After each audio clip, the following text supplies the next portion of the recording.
Welcome to the weekly Kashmir University Video Digest Quest. First, a look at the highlights of this program. International Conference on Advances in Computers, Communication and Electronic Engineering held. DSW organizes International Photo Exhibition.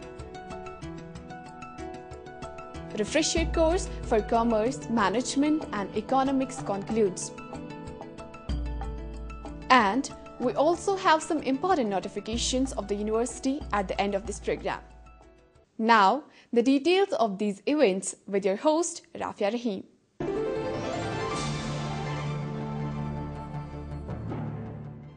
Department of Electronics and Instrumentation Technology organized an international conference on advances in computers, communication and electronic engineering 2015 and UGC-sponsored seminar on electronic devices, systems and information security.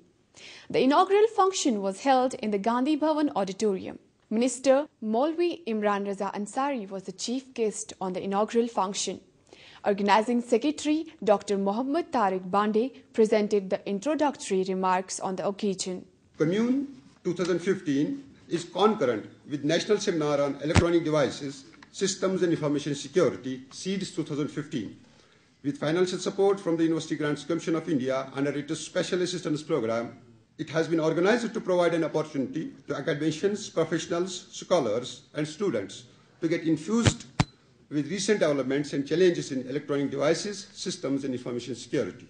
The call for papers and abstracts made in December 2014 received overwhelming response, with over 239 full-length papers for Commune 2015 and about 100 abstracts for SEEDS 2015. After a rigorous review and selection process, including use of anti-plagiarism software, 90 full-length papers for Commune 2015 and 48 abstracts for SEEDS 2015 were selected for presentations.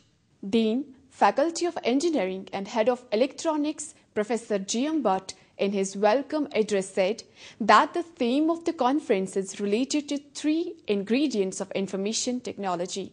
Computers, communication and electronics together formulate what we call as information technology. The theme has been rightly chosen since India is the world's largest sourcing destination for the information technology IT industry, accounting for approximately 52% of the $130 billion global market. The IT industry employs about 10 million Indians globally and contributes significantly to the social and economic transformation in the country. India's internet economy is expected to touch 10 trillion Indian rupees by 2018, accounting for about 5% of the country's gross domestic product, GDP. In December 2014, India's internet user base reached 300 million, the third largest in the world, while the number of social media users and smartphones grew to 100 million. The IT industry has not only transformed India's image on the global platform, but has also fueled economic growth by energizing the higher education sector, especially engineering. Professor Mahiuddin reminded the Information Technology Minister that the capital city of Kashmir has no state government engineering college. It's only recently the university has thought of an engineering college to meet the demand. The state of J&K remained far away to reap the benefits of IT industry, perhaps because of the fact that the state could not yet establish a premier institution of engineering till date.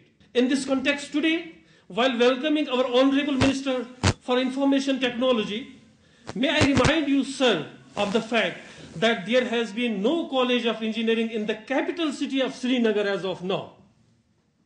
It is, sir, a point to ponder upon. It was just few months back that University of Kashmir established its first constituent College of Engineering at Zakura campus, Srinagar.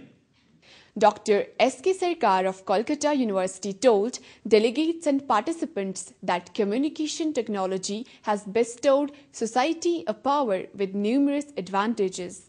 For example, people can communicate in real time with others in different countries using technologies such as instant messaging over IP and video conferencing. Social networking websites like Facebook allow users from all over the world to remain in contact and communicate on a regular basis. Anybody who wants to succeed in today's world cannot afford to ignore information and communication technology. Irrespective of the field in which one is going to specialize in, the basic knowledge of electrical engineering and information and communication technology is an absolute necessity. Modern electrical information and communication technologies have created a global village in which people can communicate with others across the world as if they are living in the next door. Minister for Information Technology, Technical Education and Youth Services and Sports, Maulvi Imran Raza Ansari, opined that advances in computer and communication technologies is one of the fields of research and development that requires international cooperation. Information technology is vital for proper resource management and for the overall sustainable development of the state. Today's world is the world of information and telecommunication, a field where every day new technologies and inventions are being made, bringing about a digitalization of almost every segment of our society. This digitalization has resulted in a world where the word distances becomes almost ironical. The whole world has become a smaller place today. Any information can be exchanged between people in the matter of seconds, and that too in a proper and effective way without the loss of any data while it's being processed. On the one hand, all these different methods of telecommunication and information exchange have highlighted the necessity of multi-purpose development and growth of information technology, and on the other hand, its use and easy access have boosted the network information exchange.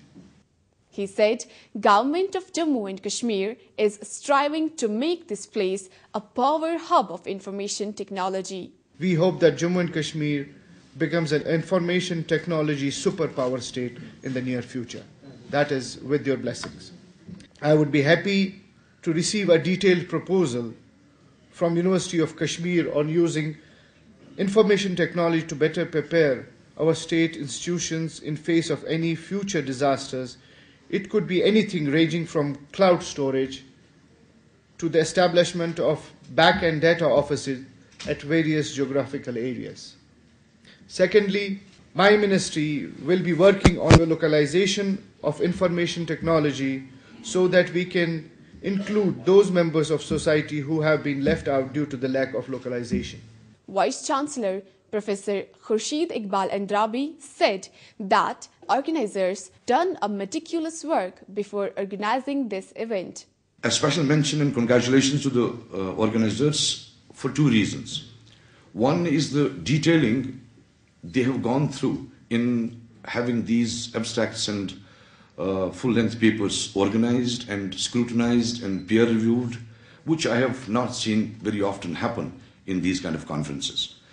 I have been in touch with Bhande Sahab ever since he thought of having this event organized, and I personally was very impressed with the fact that he had all the abstracts and papers run through anti-plagiarism software.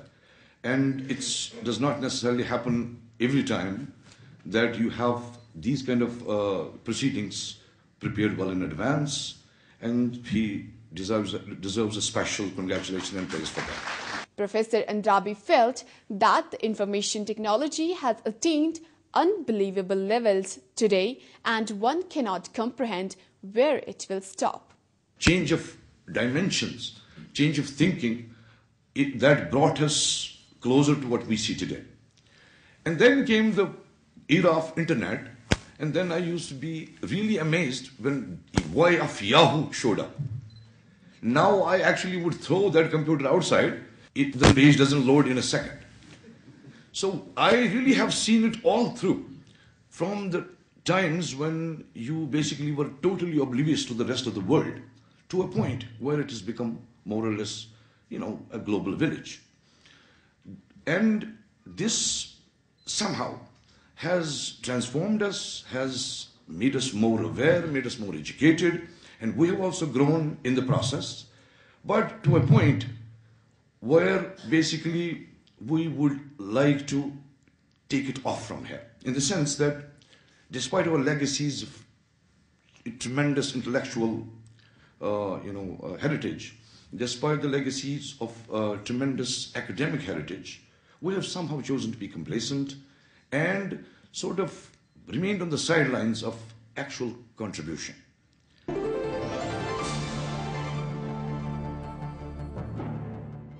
Department of Students' Welfare organized a 3-day photography exhibition titled Baman. The 3-day photography exhibition was organized in collaboration with the web designing company Prism Creations and was held at Convocation Complex. It was the first of its kind photography exhibition that showcases the works of various internationally reputed photographers from across the world. The event also saw a contest between various amateur photographers. Speaking to the quiz team, Dean Students Welfare, Professor Nilofer Khan said that they are trying to give wings to the local talent. Inshallah, I was telling them that we should have this type of photography exhibition at a larger scale. This is just a beginning, and I'm sure that Tabish and her friends, they'll take more initiative in order to have many such exhibitions in the university. This type, class is something amazing and mind-blowing. Excellent, photographs we have there, and in fact, we'll encourage this talent in future also. Chief Proctor Dr. Nasir Iqbal said more students should come forward for such kind of exhibitions. This depicts the actual one, I can say that. It is not only that you have been asked that we are just going to take a photograph. It is just that you are doing the job and you have been photographed. So that makes the real picture, that makes the real scene. I think that it is one of the best, but as I have been requesting to Dean Students Welfare Ma'am also that let this be extended to kind of a way that let's involve the stakeholders of this. The main stakeholder is the students, because there may be the students who may be also making much more better than this, but they don't know, because we have to give an exposure to them. Director Prism Creations, Ms. Tabish Habib, also spoke on the occasion. We try to project Kashmir in a way where its beauty, its flora, its fauna can be projected, and we gave professional as well as amateurs a chance to actually exhibit their work, to interact with each other, and to provide a common creative platform.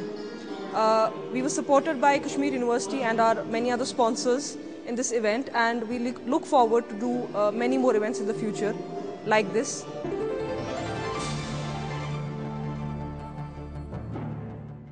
A valedictory function was organized by academic staff college for the participants of refresher course in economic, commerce and management.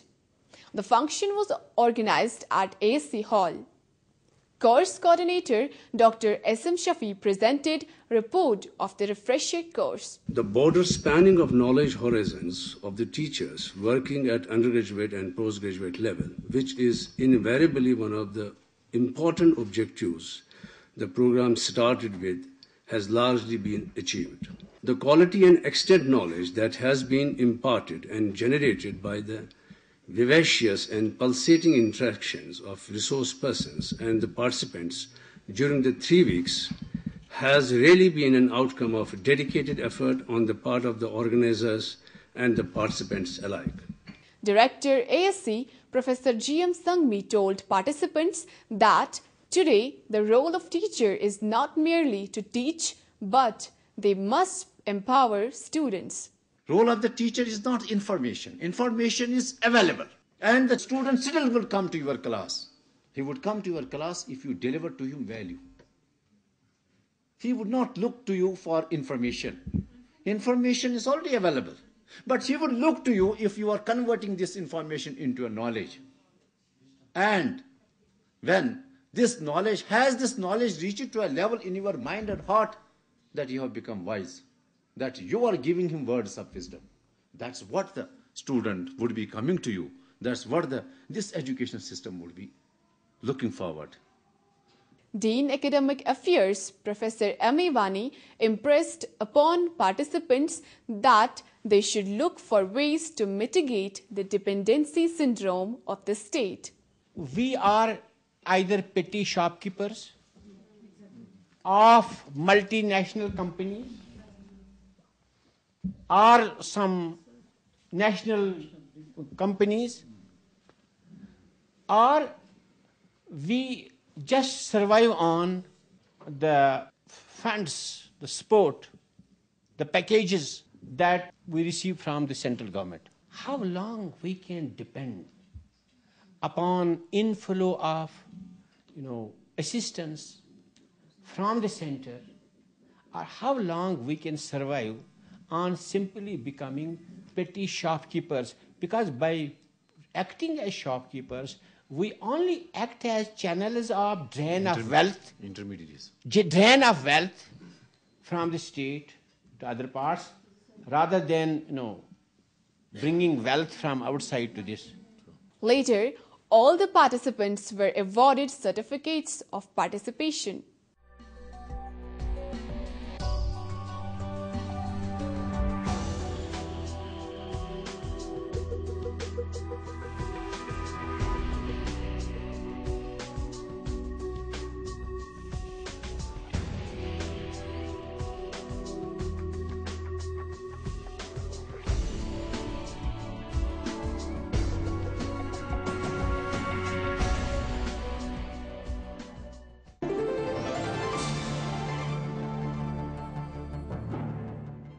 Now, some important notifications.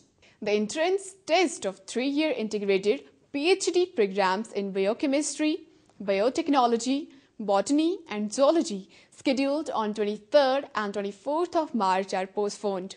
New dates will be notified separately. The 3-day seminar being organized by Department of English on Agha Shahid Ali that was postponed earlier will now be held on 23rd March. The Debating Club of Department of Students Welfare is organizing a group-level competition from 23rd to 27th March. The winners of the group-level competition will represent the University of Kashmir in the 12th National Youth Parliament competition to be organized by Ministry of Parliamentary Affairs, Government of India, after the completion of group-level competition. For complete information about these notifications, log on to kashmiruniversity.ac.in or kashmiruniversity.net. With this, we come to the end of today's program. Log on to our website ammrckashmir.com to watch the latest episode of The Quest. Send us your suggestions at quest@ammrckashmir.com. Before I take your leave, here are few words of wisdom. You know where a war begins, but you never know where it ends.